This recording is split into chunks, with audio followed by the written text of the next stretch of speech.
एक ऐसा देवरथ जिसका एक पहिया सूर्य और दूसरा पहिया चंद्रदेव बने, जिसके सारथी स्वयं ब्रह्मा जी और चारों वेद उस रथ के घोड़े बने।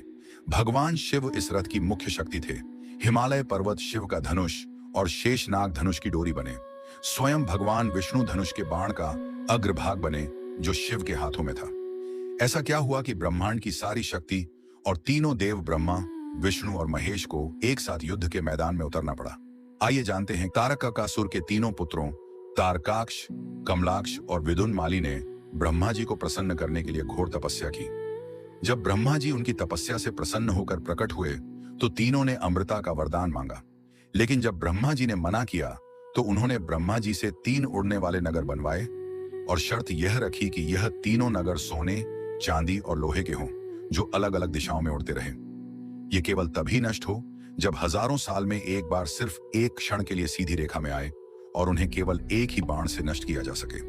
जब तीनों असुरों का अत्याचार चरम सीमा में पहुंचा तो स्वयं महादेव ने युद्ध की तैयारी की। यह कोई साधारण युद्ध नहीं था। इस युद्ध में पृथ्वी रथ बनी, सूर्य और चंद्रदेव उस रथ पर यह बने, ब्रह्मा जी सारथी बने और चारों वेदों ने घोड़ों का रूप लिया। हिमालय पर्वत शिव का धनुष और शेषनाग धनुष की डोरी बने, जिसके बाण की नोक में स्वयं भगवान विष्णु विराजमान थे। जैसे ही वे तीनों त्रिपुर एक रेखा में आए, महादेव ने अपना धनुष खींचा और एक दिव्य बाण छोड़ा। इस बाण ने क्षण भर में तीनों नगरों को नष्ट कर दिया और तीनों भाइयों का एक साथ अंत हो गया। तभी से महादेव को त्रिपुरांतक नाम से भी जाना जाने लगा। जय शिव शंकर।